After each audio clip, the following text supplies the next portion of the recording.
አንዳንድ ሰዎች የቀራቸውን ገጽ ይያዩ እንዲሏል እንደሱ ስልችት ይያላቸው የሚያስቀድሱ አሉ ስልችት ይያላቸው የሚያመሰግኑ አሉ ስልችት ይያላቸው ጸሎት የሚጸልዩ ሰዎች አሉ ለራሳቸው እንደሚጸልዩ አልገባቸውም ጨው ለራስ ስትል ጣፍጥ ያለበለዚያ ግን ድንጋይ ተብለ ትጣላለን እናቱን እንኳን በላውልሽ አይደለ ነው የሚላት መተኛት ሲፈልግም ልተኛልሽ ነው የሚላት ካኮረፈ ደግሞ አልተኛልሽም ነው የሚላት ሕፃን ልጅ ብቻ ነው ለራሱ እንደሚበላ ያውቅም ሌላ ምን አማራጭ አለን የእግዚአብሔርን መንግስት ከመውረስ ውጪ የእግዚአብሔርን መንግስት ለመውረስ ክርስቲያን ከመሆን ውጪ ሌላ ምን አማራጭ አለ በእኛ ምክንያት የተረፈ ነፍስ አለ በእኛ ምክንያት የተደሰተ ሰው አለ ክርስቲያን በመሆናችን ከጠጣነው ምንጭ ያጠጣ ነው ቀርተን ያመጣንለት ማለት ነው እንደውም አንዳንድ ኳስ ተጫዋቾች ከኛ ይልቅ እገሌ ቢያገባ ይሻላል ብለው ሊያገቡ የሚችሉትን ኳስ እንኳን ለሌላኛው ያቀበሉታል በቃ ይሄ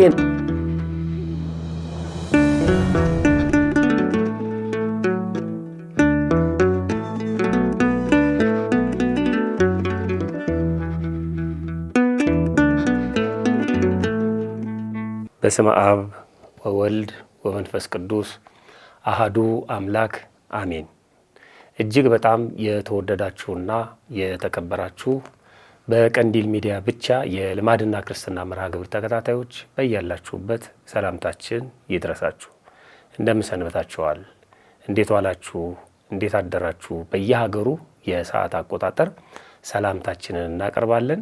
እግዚአብሔር ይመስገን እንደምትሉን በመተማመን እኛም እግዚአብሔር ይመስገን እንላለን። ይህ በቀንዲል ሚዲያ ብቻ የልማድና ክርስትና መርሃ ግብር ነው። እንደምታውቁት በዚህ መርሃ ግብር እንግዲህ አንድ ጊዜ ትምህርት ይቀርባል በልማድና ክርስትና ዙሪያ ማለት ነው። ከዛ በዛ ትምህርት ዙሪያ የሰጣችሁትን አስተያየት ደግሞ የዚህ የቀንዲል ሚዲያ ባለቤት ወንድማችን ሊቀ ዲያቆናት ቀዳሚ ይጸጋ ሰብስቦ የእናንተን ጥያቄ ይዞ ይቀርባል። ያ ጥያቄ ይመለሳል ማለት ነው። የዛሬው መርሃ ግብር ተከታታዮቻችን በደንብ ያውቁታል። እኔና ቀዳሚ ጸጋ በአንድ ላይ ሆነን የምናቀርበው መርሃ ግብር ነበር። ያንን መርሃ ግብር ለጊዜው ዛሬ ማለት ነው አላቀረብነውም። ምክንያቱም በምቀኝነት ጉዳይ ላይ ማለት ነው ምቀኝነት በልማድና ክርስትና እንዴት ይታያል በሚለው ብዙ አስተያየቶች ተሰጥተዋል። ጥያቄዎቹ ግን በጣም ጥቂት ስለሆኑብን አንድ ሳምንት ለመታገስ ስላሰብን ነው። ጥያቄዎቹን ሰብስበን በሚቀጥለው ሳምንት ይዘን እንቀርባለን። በዚህ ዙሪያ ጥያቄ ካላችሁም ፎርማቱ ላይ እንድታስቀምጡልን በትህትና እንጠይቃለን። ለዛሬ ግን የምናነሳው አንድ ሐሳብ አለ። በክርስትና ሕይወት ክርስትና ከሚሰጠን እድሎች መካከል አንዱን እናነሳለን ማለት ነው። እሱም 3 ጊዜ መኖር ነው። በክርስትና 3 ጊዜ መኖር ይቻላል። እንዴት ነው 3 ጊዜ መኖር የሚቻለው? እሱን በዝርዝር እንመለከታለን። ለመነሻ ግን አንድ የመጽሐፍ ቅዱስ ክፍል እናነባለን። ይሄ የመጽሐፍ ቅዱስ ጥቅስ የሐዋርያው የቅዱስ ይሁዳ መልእክት ነው። እንደሚታወቀው አንድ መልእክት ነው ያለው። ቁጥር 22 ላይ እንዲህ ይላል፣ አንዳንዶች ተከራካሪዎችን ውቀሱ፣ አንዳንዶችንም ከእሳት ነጥቃችሁ አድኑ፣ አንዳንዶችንም በሥጋ የረከሰውን ልብስ እንኳ እየጠላችሁ በፍርሃት ማሩ ይላል። 3 ነገሮችን የነገረን፣ አንዳንዶችን ውቀሱ፣ አንዳንዶችን አድኑ፣ አንዳንዶችን ማሩ። በኋላ እንመለስበታለን። ዋናው መነሻ ሐሳባችን በዚህ ዙሪያ የሚያጠነጥን ይሆናል ማለት ነው። ርዕሳችን ግን 3 ጊዜ መኖር ነው። ይሄ 3 ጊዜ መኖርን የሚሰጠን ክርስትናችን ነው ብለናል። በነገራችን ላይ የቤተ ክርስቲያናችን ሊቃውንት ሕይወትን ሲመድቡት 3 ክፍል ያደርጉታል። 3 አይነት ሕይወት አለ ይላሉ። አንደኛው የሰው ሕይወት ነው። ሁለተኛው የእንስሳት እና የአራዊት ሕይወት ነው። ሶስተኛው የመላእክት ሕይወት ነው። የሰው ሕይወት ሁላችንም እንደምናውቀው በተፈጥሮ ይሰጣል፣ በሞት ይወሰዳል፣ በትንሣኤ ደግሞ ይመለስልናል ማለት ነው። የመላእክት ሕይወት በተፈጥሮ ይሰጣል፣ እንደተሰጠ በዚያው ይጸናል። የእንስሳት እና የአራዊት ሕይወት ደግሞ በደመ ነፍስ የሚንቀሳቀሱ ቢሆንም በተፈጥሮ ይሰጣቸዋል፣ በሞት ይነሳቸዋል ወይም ይወሰድባቸዋል፣ እንደተወሰደ ይቀራል ማለት ነው። ስለዚህ የኛ ሕይወት ይሄ ነው። በተፈጥሮ የተሰጠን፣ በሞት የሚወሰድ መልሶ በትንሣኤ ደግሞ የሚመለስልን ማለት ነው። ይሄ በእግዚአብሔር ቸርነት በእግዚአብሔር ፈጣሪነት ለሁሉም የሰው ልጅ የተሰጠ ነው። በነገራችን ላይ 3 የስጦታ መስኮቶች እንዳሉ ታውቃላችሁ። እግዚአብሔር ስጦታዎችን ለፍጥረታቱ የሚሰጥበት ይልቁንም ለሰዎች ልጆች የሚሰጥበት 3 መስኮት አለ። እነዚህ 3ቱ መስኮቶች ምንድን ናቸው? ከነዚህ ከ3ቱ መስኮቶች ማንም ሰው የመቀበል መብት አለው። ምናልባትም እኛ ከ3ቱም ተቀብለን ሊሆን ይችላል፣ ወይ ከአንዱ ብቻ ነው የተቀበልነው፣ ወይ ደግሞ ከሁለቱም ተቀብለን ሊሆን ይችላል። እንደ ክርስትና ስናየውና እንደ ሁሉም የሰው ልጆች ስናየው ስጦታው አድልኦ የሌለበት ለሁሉም ክፍት ነው።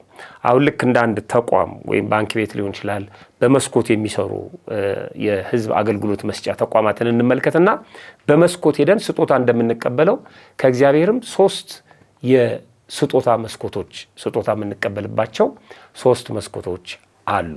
እንግዲህ ምሳሌ ከሚመሰለት ነገር ያንሳል። መስኮት ስንል ዝም ብሎ ያንጠባብ መስኮት ብቻ ማለታችን እንዳልሆነ ሁላችንም ግልጽ ነው። ግን ማግኛ መንገዶቹን ነው የምነግራችሁ። እግዚአብሔር ለሰዎች ልጆች ስጦታ የሚሰጠው በ3 ወገን ነው። የመጀመሪያው ሰው በመሆናችን የምንቀበለው ስጦታ አለ።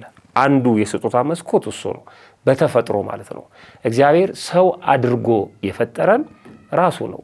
ሊፈጥር አሰበ፣ አስቦም አልቀረም፣ ፈጠረን። ማንም ሰው ወይም ሌላ አካል ያሳሰበው የለም። ማንም ሌላ አካል ያስገደደው የለም። በገዛ ፈቃዱ የሰው ልጅ ፈጠረው። ይልቁንም በጣም የሚገርም ነው። ፈጥሮት እንደሚበድለው እያወቀ ለምን ይፈጥረዋል የሚሉ ሰዎች አሉ። የእግዚአብሔርን ቸርነት ማድነቅ የሚሳናቸው ናቸው። እነዚህ ቸርነቱ እሱ ነው። እንደሚሰቅለው፣ እንደሚጠላው፣ እንደሚገድለው፣ እንደሚክደው እያሰበ ግን የሰው ልጅ ፈጠረው። ያውቃል። እግዚአብሔር ግን የነጻነት አምላክ ነው። ስለዚህ በተፈጥሮ የተሰጠን ስጦታ አለ። 2 ዓይን፣ 2 ጆሮ፣ 2 እጅ፣ የምንናገርበት አንደበት እና በዚህ ምድር ላይ የምንኖረው ኑሮ እግዚአብሔር ለሰዎች ልጆች ሁሉ የተሰጠው ነው። አንድ ሰው 2 ዓይን ያለው ክርስቲያን ስለሆነ አይደለም። ክርስቲያን ያልሆነውም 2 ዓይን አለው። ሰው አድርጎ የፈጠረው ሁሉንም ነው። የሰው ልጅ ነው ቀዳሚው ሰው የሚለው ነው። ስለዚህ በተፈጥሮ ዝናቡን፣ ፀሐዩን፣ ንፋሱን በዝናቡ ያበቅላል፣ በፀሐዩ ያበስላል፣ በንፋሱ ያደርቃል፣ ይመግበናል። የሚያምነውም የማያምነውም የምድርን በረከት ይበላል። እግዚአብሔር ንፉግ አይደለም። ሰርቶ ጥሮ ግሮ ወጥቶ ወርዶ ማንም ሰው ያገኛል። ነገር ግን የሚያገኘውን ነገር ከመጠቀም አንጻር ግን የእግዚአብሔር እጅ እንዳለ የታወቀ ነው። በበረከት ይጎበኘናል። ግን ለሁሉም እኩል ነው። ሁሉም አንድ ፀሐይ ነው የሚያበራለት። ሁሉም ያንን የተፈጠረውን ነፋስ ነው የሚጠቀመው ወይም ኦክሲጅን ነው የሚስበው። ለሚያምነው ሌላ ለማያምነው ሌላ የሚሰጠው ነገር የለውም።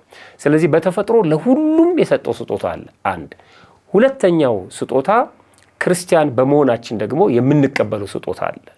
ወደ ሁለተኛው የስጦታ መስኮት ደግሞ እንሸጋገራለን። ሰው ከሆንን በኋላ መልሰን ደግሞ ክርስቲያን ስንሆን በክርስትናችን ደግሞ የምንቀበለው ስጦታ አለ ማለት ነው። በጣም የሚገርም ነው። ማንም ሰው ያላገኘው ስጦታ የሥላሴ ልጅ መሆን፣ የጸጋ ልጅነትን ማለት ነው። ቅዱስ ሥጋውና ክቡር ደሙን፣ ይሄ የምንሰማው ቃል እግዚአብሔር፣ የምንዘምረው ዝማሬ፣ የነፍስ እርካታ፣ የነፍስ ምግብ በክርስትና ሕይወት ካልሆነ በስተቀር ማንም ሰው ሊሰጠን አይችልም። በብር ብዛት፣ በስልጣን፣ በመልክ፣ በእውቀት እና የሆነ ቦታ በመወለድ የምናገኘው አይደለም። ውሳጣዊ እርካታ የምንመገበው እንደ ሁሉም አንድ እንጀራ ቢሆን እኛ ጋር ሲመጣ ጤና ይሆናል፣ በረከት ይሆናል፣ ስንባርከው ማለት ነው። ስለዚህ የምንኖረው በዚህ ዓለም ላይ ቢሆንም በክርስትናችን በተቀበልነው ስጦታ ምክንያት ግን ኑሯችን ይለያል፣ ኑሯችን ይቀደሳል ማለት ነው። ስለዚህ በክርስትናችን የተሰጠን ስጦታ አለ፣ የዘላለም ሕይወት ማለት ነው። ሁሉም ሰው የእግዚአብሔር ፍጥረቱ ነው። ስለዚህ ሁሉም ሰው የእግዚአብሔር ሕንፃ ወይም ሕንፃዎች ተብለው ሊጠሩ ይችላሉ። ሁሉም ሰው ግን የእግዚአብሔር ማህደር ወይም የእግዚአብሔር ቤት አይደለም። እኛ በእግዚአብሔር ተፈጥረናል፣ ሕንፃዎቹ ነን። እግዚአብሔር ደግሞ ፈጥሮ አድሮብናል። መንፈስ ቅዱስን ገንዘብ አድርገናል። የጸጋ ልጅነት ተቀብለናል። ከሌሎቹ ሁሉ ለይቶ ስትጠሩኝ በሰማያት የምትኖር ወይም አባታችን ወይ በሰማያት የምትኖር ብላችሁ ጥሩኝ ብሏል። የሰማይ አባታችን ብለን መጥራት የምንችለው እኛ ነን። ሌላ ሰው ካልተወለደ በስተቀር አባቴ ብሎ መጥራት አይችልም። ያለ ኢትዮጵያ ኢትዮጵያዊነት እንደሌለው ማለት ነው። ስለዚህ ልጅ ሳንሆን እግዚአብሔርን አባት ብለን መጥራት አንችልም። ፈጣሪያችን ነው፣ ድጋሚ ደግሞ አባታችን ነው። በአባትነቱ ውስጥ ኃያልነቱ አይደለም፣ በእግዚአብሔርነቱ ውስጥ ኃያልነቱ ፈጣሪነቱ ይገለጻል። በአባትነቱ ውስጥ ደግሞ ፍቅሩ፣ ርህራሄው፣ ሰው ማቅረቡ፣ ሰው መውደዱ ይገለጻል ማለት ነው። ስለዚህ አባታችን ብለን የምንጠራው በክርስትናችን ምክንያት ነው። ክርስትና የሰጠን ሌላኛው ስጦታ ማለት ነው። የስጦታ መስኮት ሁለተኛው ክርስቲያን መሆን ወይም ክርስትና ነው። ሶስተኛው የስጦታ መንገድ ተጋድሎ ነው። በተጋድሎ ደግሞ የምንቀበለው ነገር አለ ከእግዚአብሔር ማለት ነው። ልብ አድርጉ። ሰው በመሆናችን የተቀበልነው አለ፣ ክርስቲያን በመሆናችን የምንቀበለው አለ፣ በተጋድሎ ደግሞ የምንቀበለው አለ። ለምሳሌ ቀላል ምሳሌ ላንሳ። በረከታቸው ይድረሰንና አባታችን ኢትዮጵያዊ ጻድቅ አቡነ ተክለ ሃይማኖትን እናንሳ። አቡነ ተክለ ሃይማኖት በመጀመሪያው ስጦታ ሰው ናቸው። ሰው በመሆናቸው የተሰጣቸው ስጦታ በሙሉ እኔም እናንተም አላችሁ። ሰው ናቸው፣ እኛም ሰው ነን።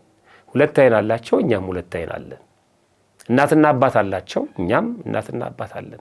ከእናትና ከአባታቸው በስጋ ልደት ተገኝተዋል፣ እኛም ከእናትና ከአባታችን በስጋ ልደት ተገኝተናል። እንደ ሰው ያስባሉ፣ እኛም እንደ ሰው እናስባለን። ስለዚህ ሰው በመሆን ለተክለ ሃይማኖት ከፍ ያለ ነገር፣ ለእኛ ደግሞ ዝቅ ያለ ነገር አልሰጠንም። ከሌሎቹ ቅዱሳንም ጋር እኩል ነን። ሰው አድርጎ ነው የፈጠረን። በጣም ጥሩ። በዚህ እኩል ነን። ሁለተኛው ስጦታ ላይ እንምጣ። ክርስቲያን በመሆንም ከተክለ ሃይማኖት ጋር እኩል ነን። ከቅዱሳን ከጻድቃን ከሰማዕታት ጋር እኩል ነን። እነሱም ክርስቲያኖች ናቸው፣ እኛም ክርስቲያን ነን። ሲጀምሩ በ40ና በ80 ቀናቸው ያለያም ከ40ና ከ80 ቀን በኋላ ተጠምቀዋል። የጸጋ ልጅነትን ገንዘብ አድርገዋል።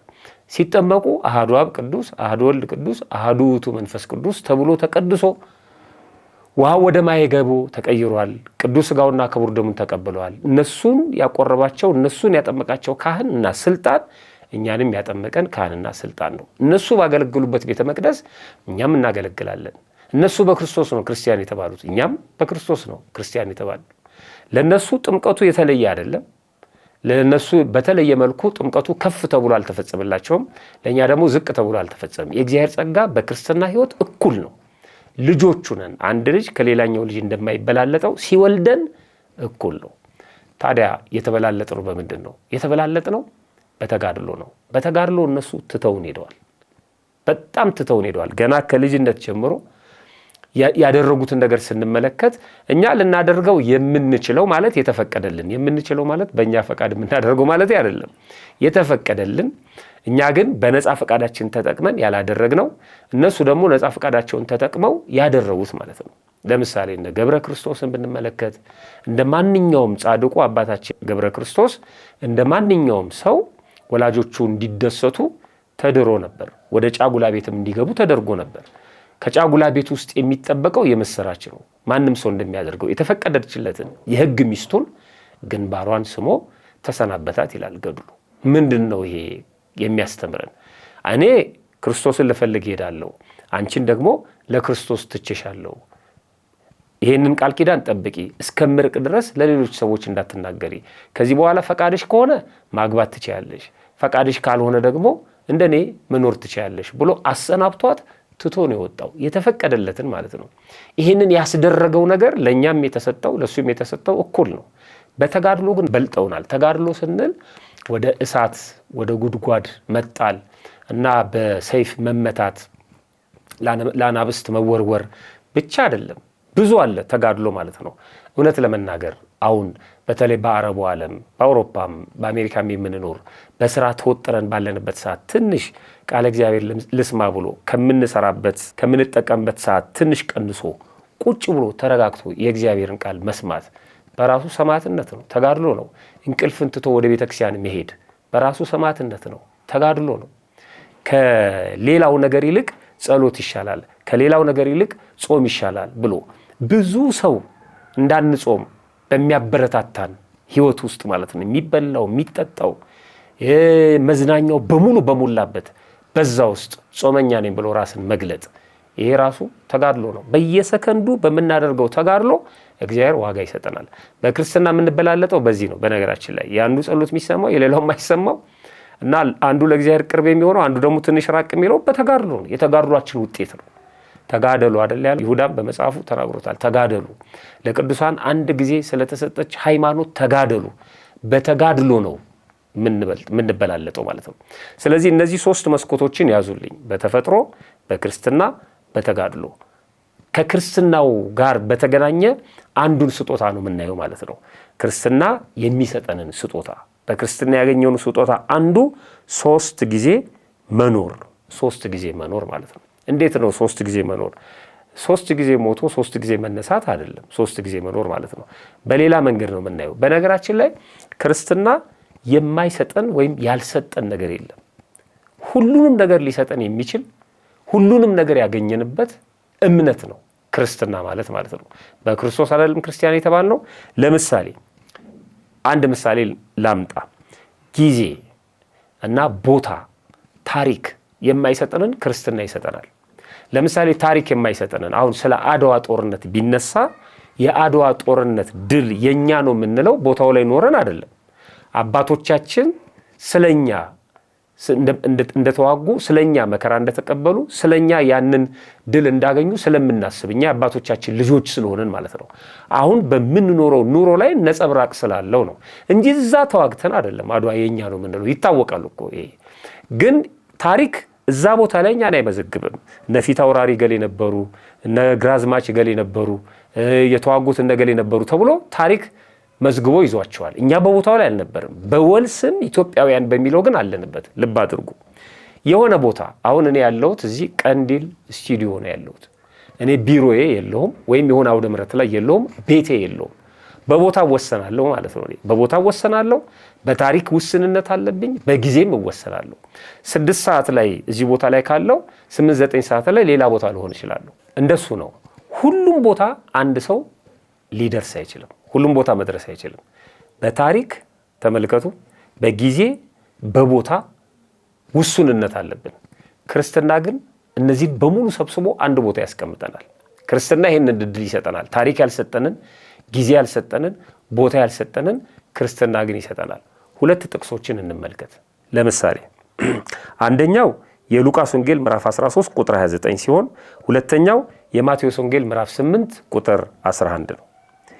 የሉቃስ ወንጌል ላይ የተጻፈው እንደዚህ ይላል፣ ከምስራቅና ከምዕራብ ከሰሜንና ከደቡብ ይመጣሉ፣ በእግዚአብሔር መንግሥት በማዕድ ይቀመጣሉ ይላል። የሚገርም ነው።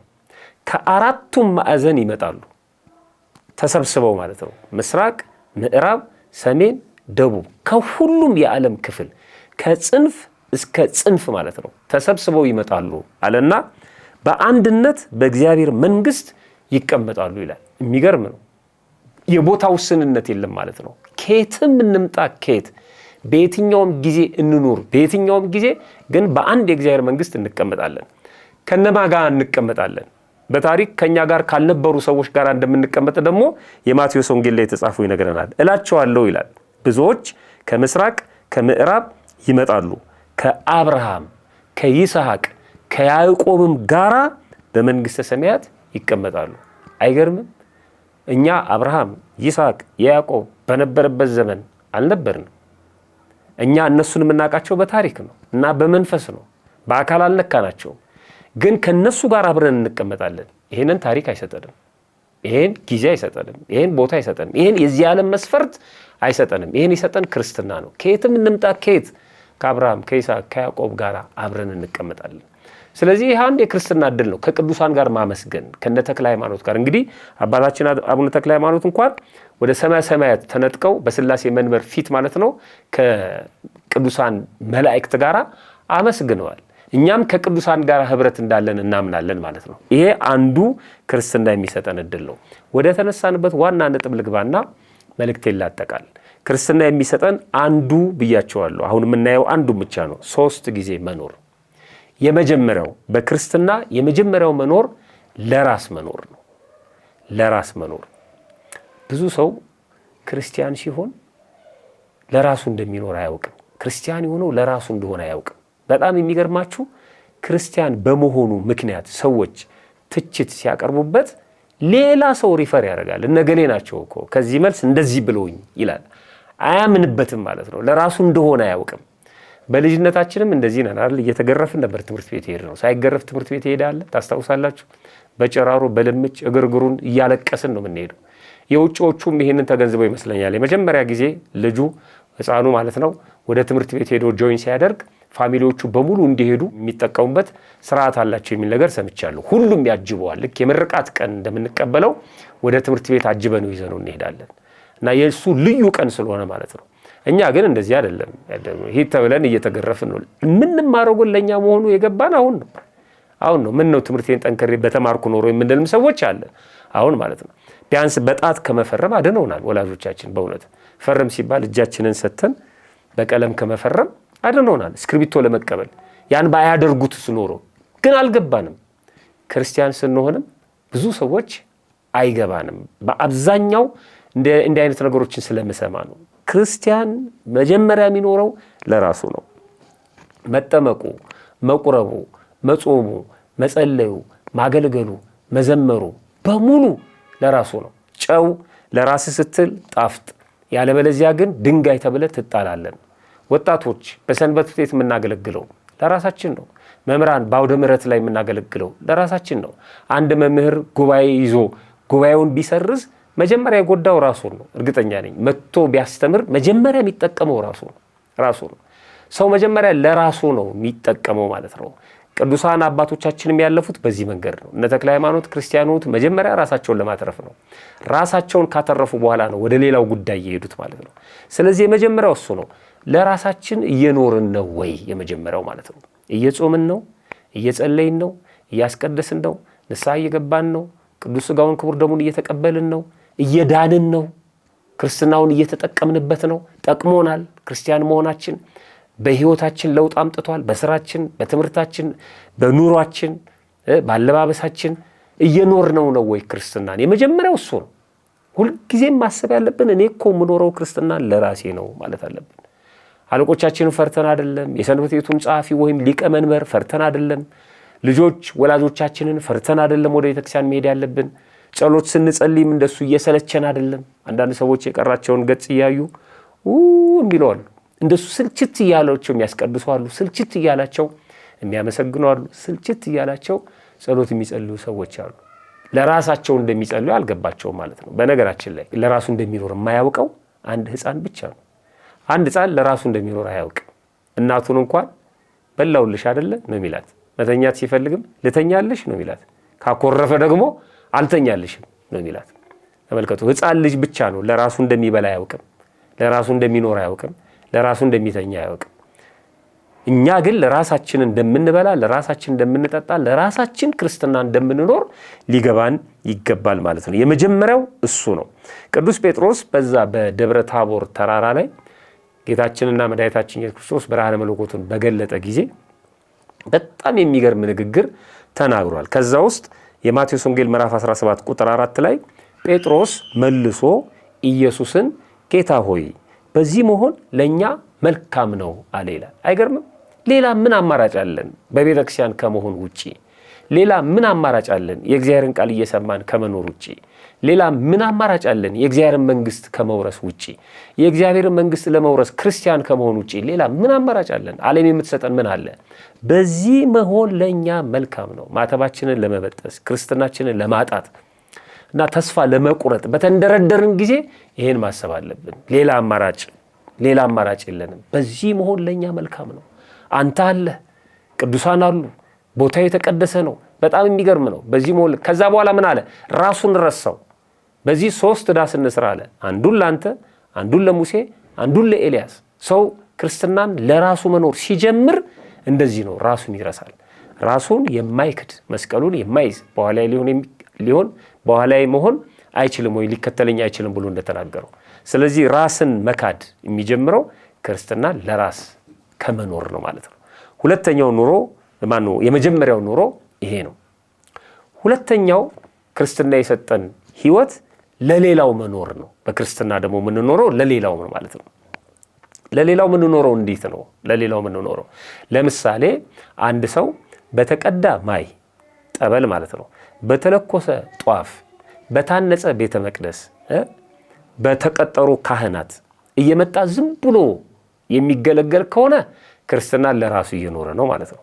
ከዛ በኋላስ ራሱ ጧፍ የሚያመጣ ከሆነ ራሱ ቤተ መቅደስ የሚያንጽ ከሆነ አይደል ለካህናት ደሞዝ መክፈል ከጀመረ ለሌላው መኖር ጀምሯል ማለት ነው። አሁን አባቶቻችን ይህን የምንመለከታቸውን ታላላቅ ህንፃ ቤተ ክርስቲያን ገንብተው ያስረከቡን በተለይ የያዟቸው ቦታዎች በጣም በሚገርመው መልኩ አሁን በዝርዝር አልናገርም፣ በጣም በሚደንቅ መልኩ ቦታ አስከብረው እኛ እስከምንመጣ ድረስ ማለት ነው ጠብቀው ትልልቅ አብያተ ክርስቲያናትን አንጸው አልፈዋል። ብዙ ዋጋ ከፍለው ማለት ነው ለእኛ ነው የኖሩት። እኛ ክርስቲያን በመሆናችን የተጠቀመ ሰው አለ? እውነት ለመናገር ቤተሰቦቻችን ተጠቅመዋል፣ ጎረቤቶቻችን ተጠቅመዋል። በእኛ ምክንያት የተረፈ ነፍስ አለ? በእኛ ምክንያት የተደሰተ ሰው አለ? ክርስቲያን በመሆናችን ከጠጣነው ምንጭ ያጠጣነው ቀርተን ያመጣንለት ማለት ነው። አንድ ሰው ይጠመቃል፣ ጠበል ይጠጣል፣ ቤት ላለ ሰው ደግሞ ጸበል ይወስዳል አይደል? ልክ እንደሱ ማለት ነው። የተማርነውን ትምህርት ያነበብነውን ቅዱሳት መጻሕፍት እና የያዝነውን እውቀት ለሌላው በማጋራት በማጠጣት ለሌላው መኖር የጀመርን ሰዎች አለን ወይ? እንደውም ክርስትና የሚጀመረው እዚህ ላይ ነው። ምክንያቱም ጌታችን መድኃኒታችን ኢየሱስ ክርስቶስ አርአያ ሲሆነን ማለት ነው በአንዱ ከነገር ድህነቱ ባሻገር አርአያ ሲሆነን ምሳሌ ሲሆነን ወደዚህ ምድር መጥቶ ሲበላ የታየው ሲጠጣ የታየው የደከመው በጥፌ የተመታው በሰርግ ቤት የተገኘው ወደ ገዳመ ቆሮንቶስ የሄደው እና ሁሉንም ያደረገው ለራሱ አይደለም። ወደዚህ ምድር የመጣው በአጠቃላይ ለራሱ አይደለም። ወደ ኋላ እንውሰዱ ከተባለ የሰው ልጅ የፈጠረው ለራሱ አይደለም። ክርስቶስ ብቻ ነው በዚህ ምድር ላይ ለራሱ ያልኖረ ማለት ነው። ሌሎቻችን ሁላችንም ጠቅላላ ለራሳችን ነው። የመጀመሪያው እሱ ነው። ለኛ ነው። ለኛ ድህነተ ሥጋ ድህነተ ነፍስ ለመስጠት ነው። በረከተ ሥጋ በረከተ ነፍስ ለመስጠት ነው። ራስን ለሞት አሳልፎ እስከ መስጠት እንኳን ለሌላው መኖር ማለት ነው። ክርስትና ይሄ ነው። እኔ ክርስቲያን በመሆኔ የጠፋውን ወይም የወደቀውን ዕቃ አንስቼ ለሌላው በመመለሴ ያን ሰው ከስጋትና ከጭንቀት ማዳን አለብኝ። የኔ ክርስትና ለሱ ጠቅሞታል ማለት ነው። የሱ ዕቃ እኔ ጋር ስለመጣ ሴፍ ነው ማለት ነው። ስለዚህ የኔ ክርስቲያን መሆን ሌላውን ማስጨነቅ የለበትም፣ ሌላውን ማስደንገጥ የለበትም። የኔ ክርስቲያን መሆን ለሌላው ስጋት መሆን የለበትም። ለሌላው መኖር ነው የመጀመሪያው ማለት ነው። መጽሐፍም እንደዚህ ይላል። መነሻው እንግዲህ ሐዋርያው ቅዱስ ይሁዳ የነገረን ሶስቱ መልእክት እሱ ነው። አንዳንዶች ተከራካሪዎችን ውቀሱ፣ አንዳንዶችንም ከእሳት ነጥቃችሁ አድኑ፣ አንዳንዶችን ደግሞ በሥጋ የረከሰውን ልብስ እንኳን እየጠላችሁ በፍርሃት ማሩ። አየው፣ አድኑ፣ ማሩ፣ ውቀሱ ማለት ለሌላው መኖር ነው። ሁልጊዜ እየዳናችሁ እየተወቀሳችሁ እየተማራችሁ ከመኖር ወደ ማዳን ወደ መማር ወደ መውቀስ ተሸጋገሩ ይለናል። ስለዚህ ክርስትና ለሌላው መኖር ነው። እጅግ በጣም የተወደዳችሁና የተከበራችሁ የእግዚአብሔር ቤተሰቦች በቀንዲል ሚዲያ ብቻ የልማድና ክርስትና መርሐ ግብር ተከታታዮች የመጀመሪያዋ ቤተ ክርስቲያን ሐዋርያት በሰበሰቧት ብለን በጸሎት ሃይማኖት የምንጠራት የምእመናን ህብረት የምእመናን ስብስብ የመጀመሪያዋ ቤተ ክርስቲያን ራሷ ከዳነች በኋላ ሁለተኛ እርምጃ ያደረገችው ለሌላው መትረፍና ሌላውን ማዳን ነው። ይህን ተመዝግቦ እናገኘዋለን በሐዋርያት ሥራ ምዕራፍ 11 ከቁጥር 11 እስከ 30 ድረስ እናንተ አንብቡት። እኔ መጀመሪያውን ብቻ ላንብብ። እንደዚህ ይላል። ደቀ መዛሙርትም በመጀመሪያ በአንጾኪያ ክርስቲያን ተባሉ። ደቀ መዛሙርትም እያንዳንዳቸው እንደ ችሎታቸው መጠን አዋጥተው በይሁዳ ለሚኖሩ ወንድሞች እርዳታን ይልኩ ዘንድ ወሰኑ። ልብ አድርጉ። በይሁዳ ለሚኖሩ እነሱ በአንጾኪያ ነው። የመጀመሪያዋ ቤተ ክርስቲያን ነች። በመጀመሪያ ክርስቲያን የተባሉት በአንጾኪያ ነው። ከዛ በኋላ እርዳታ ሰበሰቡና በይሁዳ ላሉ ወገኖች መስጠት ወሰኑ። እንዲሁም ደግሞ አደረጉ። በበርናባስና በሳውል እጅ ወደ ሽማግሌዎቹ ሰደዱ። የመጀመሪያዋ ቤተ ክርስቲያንም ክርስትናን የጀመረችው ለራስ መኖር ቀጥሎ ለሌላው መኖር ነው ማለት ነው። ሁለተኛው ኑሮ እሱ በክርስትና ያገኘነው ኑሮ ማለት ነው። ሶስተኛው በክርስትና የተሰጠን ህይወት ለሌላው መኖር ነው አሁንም ማለት ነው። ልብ አድርጎ ሁለተኛው ላይ ለሌላው መኖር ነው፣ ሶስተኛውም ላይ ለሌላው መኖር ነው። ነገር ግን ሁለተኛውና ሶስተኛው ይለያያሉ። ሁለተኛው ለሌላ መኖር በአካለ ሥጋ ነው። ሶስተኛው ለሌላ መኖር ግን በአካለ ነፍስ ነው። እንዴት ነው በአካለ ነፍስ? ስለ ቅዱሳንን እናነሳለን አይደለም? ጻድቃን ሰማዕታትን። ግን አሁን እነሱ በህይወት አሉ፣ ሕያው ናቸው። ግን አሁን እነሱ ይጸልያሉ፣ ይሰግዳሉ፣ ይቆርባሉ ማለት አይደለም። ጨርሰዋል። ለራሳቸው ኑሮ ጨርሰዋል። በዚህ ምድር ላይ ደግሞ ለሌላው ባደረጉት ኑሮ ዋጋ ተከፍሏቸዋል፣ አክሊል ተቀብለዋል። አሁን እየኖሩ ያሉት እነዚህ ጻድቃን ሰማዕታት የነሱ ህልውና ማለት ነው ለኛ ነው። ምክንያቱም በእንተ ቅዱሳን እያለ የምንማጸነው እኛ ነን።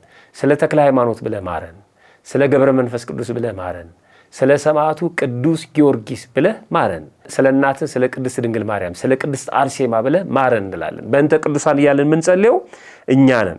በሉቃስ ወንጌል በምዕራፍ 16 ቁጥር 27 ጀምራችሁ ስታነቡ የሉቃስ ወንጌል ምዕራፍ 16 ሙሉንም ስታነቡት የሚነግራችሁ ይሄንን ነው። እንግዲህ አልዓዛርና ነዌ የሰሩት በተለይ በአብርሃም ፊት ያደረጉትን ነገር ይነግረናል። እጅግ በጣም ባለጸጋ የተባለው ነዌ በምቾትና በድሎት ይኖር ነበር። ደግሞ እጅግ በጣም ድሃ የተባለው አልዓዛር በረሃብ በችግር እና በቁስል ተወሮ ይኖር ነበር። ሁለቱም በምድር ላይ ማለት ነው። ይሄኛው ቁራሽ ሊሰጠው እና ደግሞ ሊንከባከበው እና በቁም ነገር ሊያየው ፈቃዱ አልነበረም። ሁለቱንም እኩል ያደረጋቸው ሞት መጣና ግን ወሰዳቸው። መጽሐፉ እንደሚነግረን አልዓዛር ሞተ ነዌም ሞተ ይለንና አልዓዛር ሞተ ካለ በኋላ ወደ እግዚአብሔር ወደ አብርሃም እቅፍ ወሰዱት፣ ነፍሱን ማለት ነው ወደ አብርሃም እቅፍ ወሰዱት ይላል። ነዌ ሞተ ይልና ተቀበረ ይላል። አልዓዛር ላይ ተቀበረ አላለም። ነዌ ባለጸጋው ላይ ተቀበረ ለምን አለ? በርደተ መቃብር ላይ ርደተ ገሃነም እንዳለበት ወይም ሁለተኛ ሞት እንዳለበት ለማጠየቅ ነው ይላሉ የሐዲስ ኪዳን መተርጉማን ማለት ነው። ስለዚህ ሁለቱም በአካለ ነፍስ ሄዱ ከሞቱ በኋላ ስጋቸው በመቃብር ነፍሳቸው ደግሞ ምክንያቱም ነፍስ ወደ ሰጠው ወደ እግዚአብሔር ስለምትሄድ እንደተነገረው ማለት ነው። ከዛ በኋላ ቀጠለ፣ ህይወት ቀጠለ ማለት ነው። በአብርሃም እቅፍ አልዓዛርን ሲመለከተው ነዌ እባክህን ጉሮሮዬ በውሃ ጥም ተቃጥሏልና የጣቱን ጫፍ በውሃ ነክሮ ምላሴ ላይ አድርጎ እንዲያበርድልኝ የውሃ ጥሜን አልዓዛርን ስደድልኝ አለው ይላል። እና አብርሃም ምን አለ? አይሆንም፣ በእኛና በእናንተ መካከል ትልቅ ገደል አለ አለ። ገደል ያለው የእግዚአብሔር ስልጣን ነው። ማስገባት ማስወጣት የሚችለው እግዚአብሔር ነው። ያለ እግዚአብሔር ፈቃድ የሚሆን ነገር የለም። አይሆንም፣ አንተ በምድር ላይ ተዝናንተ የፈለግከውን የወደድከውን የፈቀድከውን በልተ ጠጥተ ይህንን ዓለም ተሰናብተ መጥተሃል። እሱ ደግሞ በምድር ላይ ተጎሳቁላል። ስለዚህ እሱ በዚህ ይደሰታል፣ አንተ ደግሞ በዚህ መከራ ትቀበላለህ አለው ይላል። እና በጣም የሚገርመው ልመና እንኪያስ አለው ባለጸጋው፣ እንኪያስ አባት ሆይ ወደ አባቴ ቤት እንድሰደው ፍቀድልኝ። 5 ወንድሞች አሉኝ። እነዚህ 5 ወንድሞች እቦዮች ናቸው። ወንድሞቼ እቦዮች ናቸው፣ ክፉዎች ናቸው። ተመልሰው ወደዚህ ነው የሚመጡት እኔ እንደምሰቃየው። ስለዚህ ሄዶ እንዲያስተምራቸው ስደድልኝ አለው። አይሆንም አለው አብርሃም። መጽሐፍት አሉላቸው፣ ሙሴና ኦሪት ነቢያት እንደተዘጋጁ ማለት ነው። ካህናት፣ ሊቃውንተ ቤተክርስቲያን፣ ቤተክርስቲያን ራሷ ቅዱሳት መጽሐፍት አሉላቸው። እነሱ ነቢያትን ኦሪትን ካልሰሙ ከሙታን መካከል አንድ ሰው ሄዶ ቢሰብክላቸውም አይሰሙም አለው ይላል።